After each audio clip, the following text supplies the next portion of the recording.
And hello, everybody. Welcome along. Welcome along. Cricket Badger podcast time, sponsored by manscaped.com. Quote Badger, 20% off for all of your male grooming requirements on manscaped.com. Lucas is with me, our Aussie fan.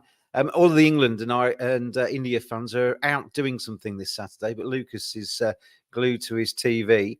And Lucas, it's a day where I wondered late yesterday whether we'd be talking about the end of the match, but England have shown some serious fight today. Ollie Pope in particular has been, I think that's his best innings in Test match cricket. After the negativity around his first innings, 1 from 11 balls, he looked jumpy.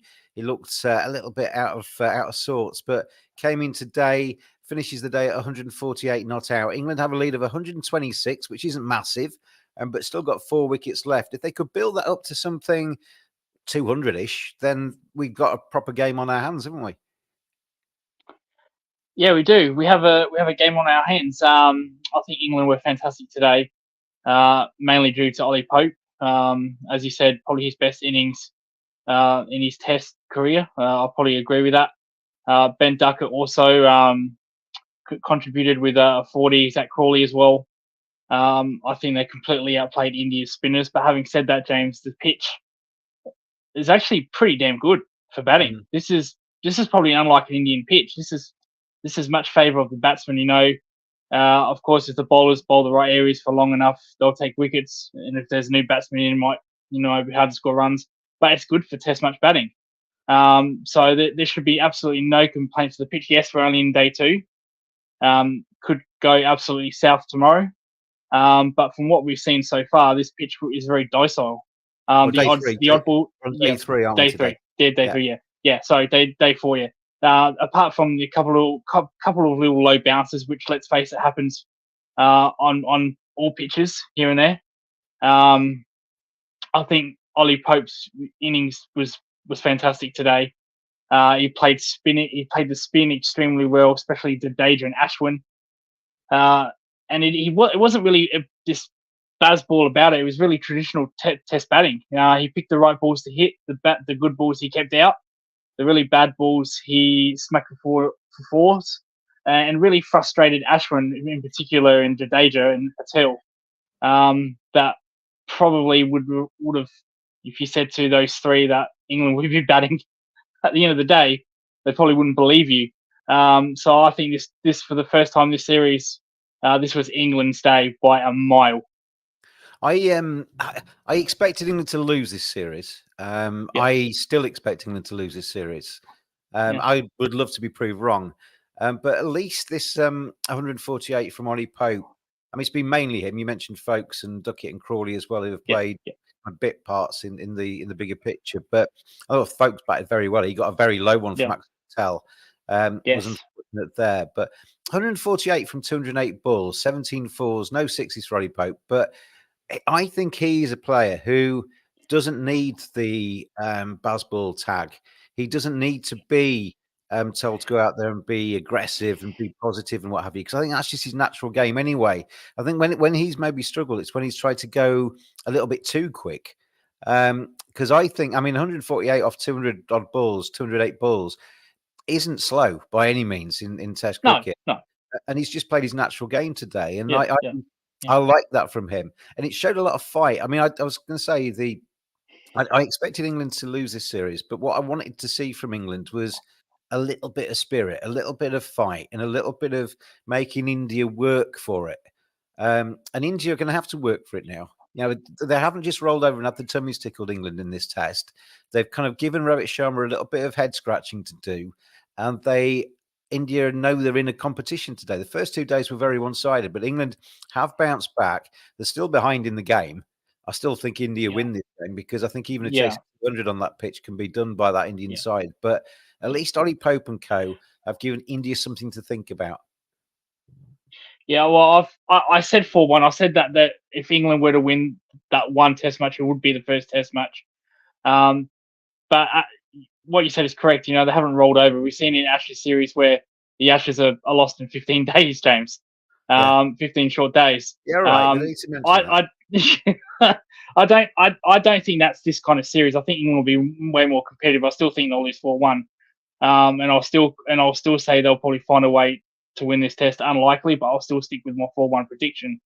But it's the way the pitch has behaved for me that's been the most surprising. Like I said, only a couple of skip low, which happens on any pitch.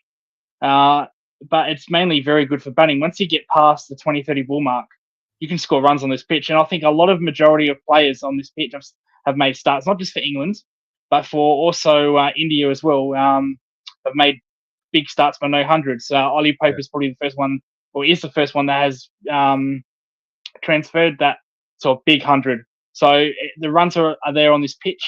And now in the case of Ollie Pope, we know what Ollie Pope can do. This is not the first century he's made. The problem with Ollie Pope is consistency. Now, will he make this? He could make 200 tomorrow. Let's say no, he makes 200 tomorrow. No, does he make low scores the next 4 matches? No, that's the most important thing, the consistency. Will he make another 100 in this series, or will he just go away into oblivion, pretty much like the rest of his career? He makes 100, then kind of takes a while to him to make another bunch of runs. So that's the challenge for Ollie Pope, is to build that consistency. Okay, you've made a big 100, probably a 200 tomorrow. Now let's see if you can back that up the next test, or test 3, 4, or whatnot. You say probably 200 tomorrow. It's possibly, I would say. But I saw on the Cricketers Asked George yesterday, Hugh Turbeville was with George DeBell, and Hugh's seen Ollie Pope playing at Surrey and obviously at England as well. But he was saying that he's a nervous starter, and we've seen that all the way through Ollie Pope's career. He looks frenetic at the start of his innings. But what Hugh was saying yesterday was that he's like that, whether he's got an unbeaten century overnight or whether he's on naught. So it'll be very interesting to see how he starts again tomorrow, because there's no guarantees with Ollie Pope that he might not just come out and scratch around and be out in 10 balls like he was in the first innings. He needs to kind of come out. I mean, it's obviously, I presume, I've never done it, but I presume it's a lot easier starting on 148 not out than it is on naught, because you've already contributed to the bigger picture. But be interesting to see how Ollie Pope does. But we will see. I mean, India dropped him just before close of play. He's a lot of the England players, we talked about it in the preview. Ben Duckett was saying that he's going to use the reverse sweep almost as a defensive shot, a get out shot, and to keep the scoreboard ticking. He played the reverse sweep. Looked a little bit dodgy at times, I felt, because there was a little bit of bounce. The uneven bounce is not helpful to anybody playing a sweep shot of any kind. We saw that with Joe Root in the first innings, but Ollie Pope played it beautifully today. His main scoring shot was that reverse sweep down to kind of deep point. Scored a few 4s in that area, and he's used that sweep shot very, very well. I also really like that little shot he plays where he got low down on his knees to play the reverse sweep. It was a bit straighter. The bowler probably did him, and he just flicked it over the keeper for 4, right behind the keeper. He's got all the shots, Ollie Pope. Well, like I said, I think. He's, like I said, it's not his first 100. So obviously the talent's there. It's just transferring that to a more consistent basis. With the fielding of India with that drop, I think India's fielding this test match so far has been outstanding. I don't remember a drop they've made in the slips. I think Ashwin dropped one earlier today, if I'm not mistaken, after lunch break. But apart from that, I think India in the field have been absolutely outstanding. As you normally would, they would be in India, very good when it comes to fielding. I think as far as the total goes, I think they probably need 250 plus.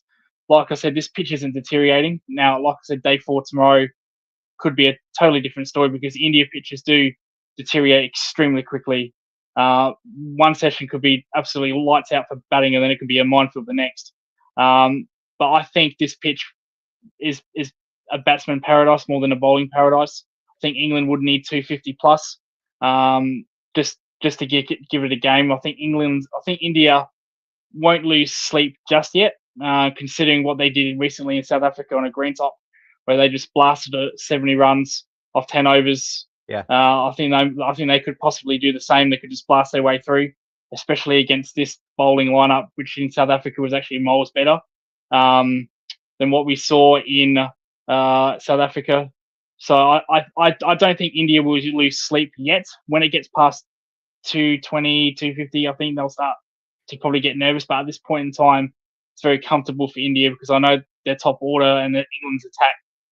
Injury crowd to Jack Leach, one of their main spinners, also doesn't help. I think they can probably blast their way out of trouble. Come on to day 4 in a second, because I just want to finish off with Ollie Pope, just by comparing and contrasting his first-class record with his test record.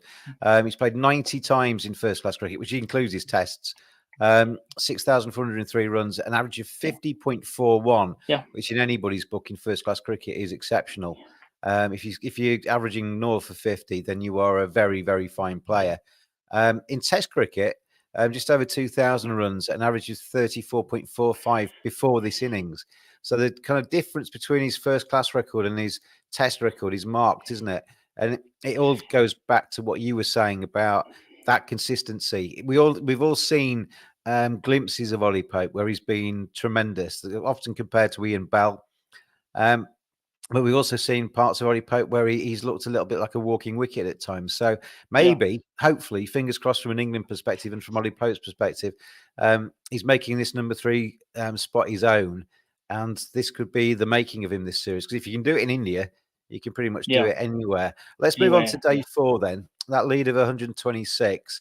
Obviously, a very good day from England. I think probably at the back of my mind, I don't think I've ever doubted that a Ben Stokes team has spirit and fight, and they've shown that today. But all too often that can be when it's too late in a game. They've given themselves a glimmer today in terms of that 126 lead, and if they can use the last 4 wickets wisely, if even Rian Ahmed can hit some runs, and obviously we saw Hartley in the first innings can hold a bat as well. So Mark Wood can even come in and hit a quick 25 or something like that. So there is hope for England of getting that lead up to 200, 250, maybe, if everything goes well for them. But from an India perspective, if you wrote Sharma, Rahul Dravid in that India dressing room tonight, you're basically just saying, we've given them one day, come back tomorrow, whip out those first 4 wickets, we'll knock the runs off, we can get this done by lunch. Yeah. Well, obviously, they'd prefer this match to be over now. And if, like I said before, if you asked them that India would be batting at the end of the day, they probably wouldn't believe you. With all due no disrespect to England, but we all probably predicted that it was going to be over today. But I actually said on the podcast yesterday, Lucas, that a moral victory. Mark was talking about moral victories yesterday, and I said a moral victory would to be making just kind of even creep 10 runs past India and make them bat again. But they've done far more than that. Yeah, well, they have to break it down little milestones. What's the next milestone? Ollie Pope's 200. So if there any chance to get that 200 lead, he needs to get 200. Mark Wood can throw a bat. We've seen that before. He can make a quick 30, even 40 off 20 balls. But I think the key rests with Ollie Pope. He needs that 200 because if India, which quite possibly they can come out tomorrow and just roll England, and then just 130, 40, that's really nothing to them, especially on a pitch that is pretty good for batting. They'll get that before lunch. I'm sure Sharma and Jaiswal will come out and just whip the ball to all sorts of parts of the ground. So I think a lot relies with Ollie Pope. I think he needs that first milestone, which is a double 100. Okay, and then when he gets that double 100, the lead will be around about 160, 170. Okay, let's go to 200. So it's these little milestones that they need to get mentally. I think they'll be looking at it slightly differently, to be honest. I don't think they'll be looking at individual milestones.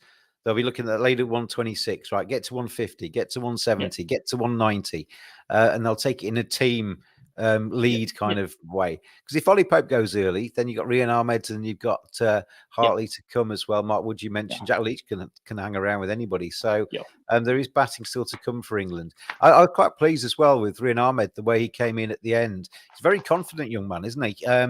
He's obviously got heaps of potential, but I don't think he's quite there yet with his bowling. But in terms of his batting, he bats significantly higher for Leicestershire in the Championship and scored runs on a consistent basis for them. But his 16 not out at the end of the day, 2 fours, but it could quite easily have been, Ben Folk, one keeps low to Ben Folks. Rin Ahmed's out quickly, Hartley's out quickly, and the match is almost done and dusted by close of play. But Rin Ahmed can take a little bit of, a few plaudits out of that for seeing it through to close and being there tomorrow morning, can't he? Well, of course. So, like you said, he bats pretty high for his county championship team. It looks like he can hold a bat. He made two good boundaries today. And as he said, England's tail is not the worst tail in world cricket.